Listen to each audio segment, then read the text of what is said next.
ഒരു കോമ്പറ്റേറ്റീവ് എക്സാമിന് വേണ്ടി വർഷങ്ങളായി ആത്മാർത്ഥമായി പരിശ്രമിച്ചിട്ടും തുടരെയുള്ള പരാജയങ്ങൾ തളർത്തിയിട്ടും വിട്ടുകൊടുക്കാൻ മനസ്സില്ലാതെ ഇപ്പോഴും ആ ആഗ്രഹത്തിന് വേണ്ടി പൊരുതുന്നവർക്ക് വേണ്ടിയുള്ളതാണ് ഇന്നത്തെ വീഡിയോ. നമ്മൾ ഈ പ്രിപ്പറേഷൻ തുടങ്ങിയ കാലത്ത് നമ്മൾ വളരെ മോട്ടിവേറ്റഡ് ആണ്. നമ്മളുടെ ആ ഒരു ആഗ്രഹമായിരിക്കും നമ്മുടെ മനസ്സിൽ. ആ ലക്ഷ്യത്തിന് വേണ്ടി എത്ര എഫേർട്ട് ഇടാനും നമ്മൾ തയ്യാറായിരിക്കും. തുടക്കകാലങ്ങളിൽ നമ്മളെ സപ്പോർട്ട് ചെയ്യാൻ ധാരാളം ആളുകളൊക്കെ ഉണ്ടാവും. എന്നാൽ കാലക്രമേണ നമ്മുടെ പ്രിപ്പറേഷൻ്റെ വർഷങ്ങൾ മുന്നോട്ട് പോകും തോറും നമ്മുടെ സപ്പോർട്ട് സിസ്റ്റം കുറഞ്ഞു വരും. അതേപോലെ നമ്മുടെ സോഷ്യൽ പ്രഷർ കൂടും, നമ്മുടെ ആത്മവിശ്വാസം കുറയും. ഇങ്ങനെ ഒട്ടനവധി ചലഞ്ചസ് നമുക്ക് നേരിടേണ്ടി വരും. അതിലൊരു പ്രധാന ചലഞ്ചാണ് ഈ ഒരു ചോദ്യം: ജോലിയൊന്നും ആയില്ലേ? ഈ ചോദ്യം കേൾക്കാത്ത ഒരു ആസ്പിരൻറ്റും ഉണ്ടെന്ന് എനിക്ക് തോന്നുന്നില്ല. ജോലിയൊന്നും ആയില്ലേ, കുറേ കാലമായല്ലോ പഠിക്കാൻ തുടങ്ങിയിട്ട്, ഇത് കേൾക്കാത്തവരായി ആരും ഉണ്ടാവില്ല. എന്നാൽ ഈ ചോദ്യം കൺട്രോൾ ചെയ്യാൻ നമുക്ക് എന്തെങ്കിലും ചെയ്യാൻ പറ്റുമോ? ഈ ചോദ്യം പേടിച്ച് പല ആസ്പിരൻസും വീടിന് പുറത്തേക്ക് പോലും ഇറങ്ങാറില്ല. പക്ഷേ ഈ ചോദ്യം ചോദിക്കുന്നവരെ കൺട്രോൾ ചെയ്യാൻ ഒരു വഴിയില്ല. ആകെ നമുക്ക് ചെയ്യാൻ പറ്റുന്നത് നമ്മുടെ ആറ്റിറ്റ്യൂഡ് മാറ്റുക എന്നതാണ്. ഈ ചോദ്യത്തെ നമ്മൾ നേരിടുന്ന രീതി മാറ്റുക. ഈ ചോദ്യം നേരിടാൻ മനസ്സിനെ പ്രിപ്പയർ ചെയ്യുക എന്നുള്ളതാണ് ആദ്യം ചെയ്യേണ്ട കാര്യം. അതായത് ഒരാൾ ഈ ചോദ്യം എന്നോട് ചോദിച്ചാൽ ഏത് രീതിയിൽ റെസ്പോണ്ട് ചെയ്യണം എന്നുള്ളത് നേരത്തെ, അതായത് ഓരോ ആൾക്കാരുടെയും ക്യാരക്ടർ അനുസരിച്ച് എങ്ങനെ റെസ്പോണ്ട് ചെയ്യും എന്നുള്ളത് അവരവർ നേരത്തെ പ്ലാൻ ചെയ്ത് വെക്കുക. രണ്ടാമത്തെ ഒരു കാര്യം, നിങ്ങളുടെ എക്സാമിനെ പറ്റിയിട്ടോ നിങ്ങളുടെ ഫ്യൂച്ചർ ഗോൾസിനെ പറ്റിയോ ഇവരുടെ അടുത്ത് എക്സ്പ്ലെയിൻ ചെയ്യേണ്ട യാതൊരു ആവശ്യവുമില്ല. ഇങ്ങനെ എക്സ്പ്ലെയിൻ ചെയ്യുന്നത് നിങ്ങൾക്ക് ഗുണത്തേക്കാളേറെ ദോഷം ചെയ്യുന്ന ഒരു പ്രവൃത്തി കൂടിയാണ്. നിങ്ങളുടെ എക്സാം നിങ്ങളുടെ വളരെ പേഴ്സണൽ ആയിട്ടുള്ളൊരു കാര്യമാണ്. അത് മറ്റുള്ളവരുടെ മുന്നിൽ ഡീറ്റെയിൽ ചെയ്യേണ്ട ഒരാവശ്യവുമില്ല.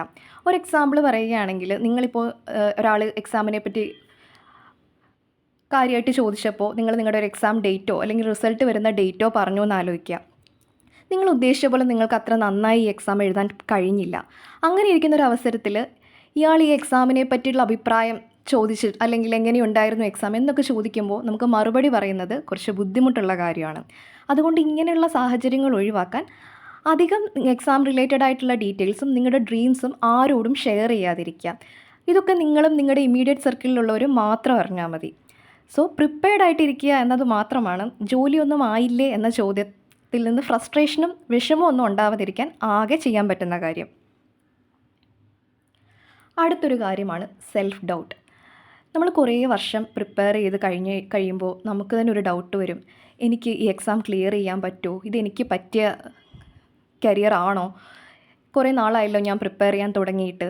അപ്പോൾ നമ്മൾ നമ്മുടെ കഴിവിനെ തന്നെ സംശയിച്ചു തുടങ്ങും. ഇത് ഓവർകം ചെയ്യാൻ നമ്മൾ ആദ്യം ചെയ്യേണ്ടത്, നമ്മൾ ഈ പ്രിപ്പറേഷൻ തുടങ്ങിയ കാലത്ത് നമുക്ക് കിട്ടിയിരുന്ന മാർക്കുകളും ഇപ്പോൾ നമ്മുടെ മാർക്കും തമ്മിലൊന്ന് കമ്പയർ ചെയ്ത് നോക്കുക. ചിലപ്പോൾ ആദ്യ കാലങ്ങളിൽ നമുക്ക് കിട്ടിയിട്ടുണ്ടാവുക 100-ൽ 30-40 മാർക്കൊക്കെ ആയിരിക്കും. നമ്മളിപ്പോൾ ചിലപ്പോൾ കട്ട് ഓഫിൻ്റെ റേഞ്ചിലേക്ക്, അല്ലെങ്കിൽ കട്ട് ഓഫിൻ്റെ അടുത്ത് വരെ നമ്മുടെ മാർക്ക് റേഞ്ച് ഉയർന്നിട്ടുണ്ടാകും. സോ നിങ്ങൾക്ക് സെൽഫ് ഡൗട്ട് വരുമ്പോൾ നിങ്ങൾ നിങ്ങളുടെ ജേണിയിൽ തുടക്കവും നിങ്ങൾ എവിടെ നിന്നാണ് തുടങ്ങിയത്, ഇപ്പോൾ എവിടെ എത്തി നിൽക്കുന്നു എന്നൊന്ന് അനലൈസ് ചെയ്യുക. അടുത്തതായി നിങ്ങൾ നിങ്ങളുടെ സ്കിൽസ് ഐഡൻറ്റിഫൈ ചെയ്യുക. ഈ പഠിക്കുന്നതല്ലാതെ നിങ്ങൾക്ക് മറ്റെന്തെങ്കിലും സ്കില്ലുകളോ ഇൻട്രസ്റ്റുകളോ ഉണ്ടോ എന്ന് നിങ്ങൾ കണ്ടെത്തുക. പിന്നെ പലരുടെയും പ്രശ്നം, ഈ കോമ്പറ്റേറ്റീവ് എക്സാം ക്ലിയർ ചെയ്തില്ലെങ്കിൽ ഞാൻ പിന്നെ എന്ത് ചെയ്യും, എനിക്ക് വേറെ ഒരു ഓപ്ഷൻ ഇല്ലാതായി പോകുമോ എന്നതാണ്. നിങ്ങൾക്ക് വേറെ എന്തെങ്കിലും ഇൻട്രസ്റ്റ് ഉണ്ടോ, അല്ലെങ്കിൽ നിങ്ങൾക്ക് വേറെ എന്തെങ്കിലുമൊക്കെ ഓപ്ഷൻസ് ഉണ്ടോ, എന്തെങ്കിലും ഷോർട്ട് ടേം കോഴ്സസോ അങ്ങനെ എന്തെങ്കിലും ഓപ്ഷൻസ് ഉണ്ടോ എന്ന് നിങ്ങൾ നോക്കി വെക്കുക. പറ്റിയാൽ ഒരു പ്ലാൻ ബി സെറ്റ് ചെയ്ത് വെക്കുക. അത് നിങ്ങളുടെ ടെൻഷൻ കുറച്ച് കുറയ്ക്കും. പിന്നെ നമ്മുടെ ജേണി, നമ്മളൊരു ആസ്പിരൻ്റായിട്ട് ചിലപ്പോൾ 3 വർഷം അല്ലെങ്കിൽ 4 വർഷമായി പ്രിപ്പയർ ചെയ്യുന്നവരായിരിക്കും. നമ്മുടെ ആ ജേണി നമ്മളിങ്ങനെ കണ്ടിന്യൂ ചെയ്യുന്നത് എന്തെല്ലാം കഷ്ടപ്പാടുകൾ സഹിച്ചാണ്. നമ്മുടെ ആ ജേണി, നമ്മൾ കടന്നു വന്ന ആ ഒരു വഴി നമുക്ക് മാത്രമേ അറിയുള്ളൂ. സ്റ്റിൽ ആ ഒരു കോമ്പറ്റേറ്റീവ് എക്സാം പാത്തിൽ തന്നെ നിങ്ങൾ തുടരുന്നുണ്ടെങ്കിൽ നിങ്ങളുടെ ഒരുപാട് എഫേർട്ടും ടൈമും അതിലുണ്ട്.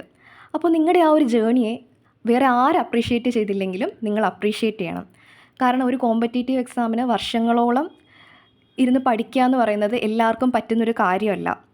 അതിന് നല്ല ഹാർഡ് വർക്ക് ചെയ്യാനുള്ള മനസ്സും പേഷ്യൻസും ഒക്കെ വേണം. So appreciate your journey.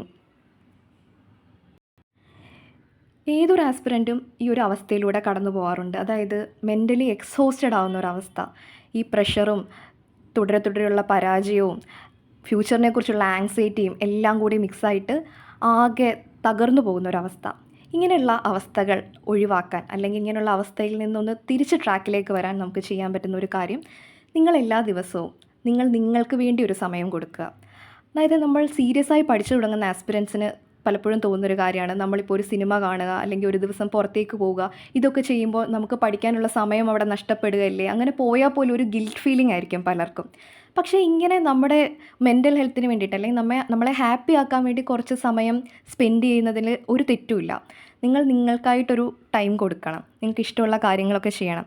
അപ്പോൾ നിങ്ങളുടെ മെൻ്റൽ ഹെൽത്ത് കുറച്ചുകൂടി ബെറ്റർ ആവുകയും നിങ്ങളുടെ പഠനം കുറച്ചുകൂടി പ്രൊഡക്റ്റീവ് ആകാൻ നിങ്ങളെ സഹായിക്കുകയും ചെയ്യും. പിന്നെ പ്രോപ്പർ സ്ലീപ്പ്, കഴിയുന്നതും ഒരു 7 മണിക്കൂറെങ്കിലും ഉറങ്ങാൻ ആസ്പിരൻസ് ശ്രദ്ധിക്കണം. കാരണം ഇതൊരു ലോങ് പ്രോസസ്സാണ്. സ്ഥിരമായി ഉറക്കമൊക്കെ കുറഞ്ഞിട്ടുണ്ടെങ്കിൽ അത് നിങ്ങളുടെ ഹെൽത്തിനെ, ഫിസിക്കൽ ഹെൽത്തിനെയും അത് സാരമായി ബാധിക്കും. സോ ഒരു പ്രോപ്പർ സ്ലീപ്പ് നിങ്ങൾക്ക് കിട്ടുന്നുണ്ടെന്ന് നിങ്ങൾ ഉറപ്പ് വരുത്തുക. അടുത്തത് ഹെൽത്തി ഡയറ്റ്.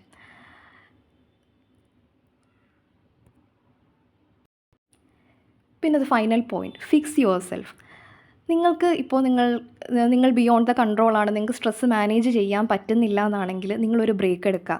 ഒരു 1-2 ദിവസം ബ്രേക്ക് എടുത്ത് നിങ്ങളെ ഹാപ്പി ആക്കുന്ന കാര്യങ്ങളൊക്കെ ചെയ്ത് നിങ്ങൾ പതിയെ ആ ട്രാക്കിലേക്ക്, അതായത് പിന്നെയും പഠിച്ചു തുടങ്ങാൻ സെറ്റാവുമ്പോൾ വീണ്ടും പ്രിപ്പറേഷൻ തുടങ്ങുന്നതായിരിക്കും നല്ലത്. ഒരു കോമ്പറ്റേറ്റീവ് എക്സാമിന് ഏറ്റവും വേണ്ട ഒരു ഫാക്ടർ കൺസിസ്റ്റൻ്റായിട്ട് എഫേർട്ട് ഇടാനുള്ളൊരു മനസ്സാണ്.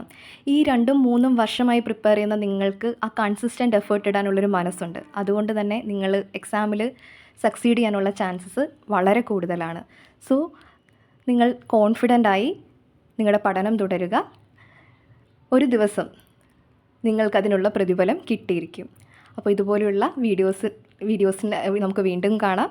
ചാനൽ ആദ്യമായി കാണുന്നവർ സബ്സ്ക്രൈബ് ചെയ്യുക, വീഡിയോസ് ഇഷ്ടമായ ലൈക്ക് ചെയ്യുക. താങ്ക്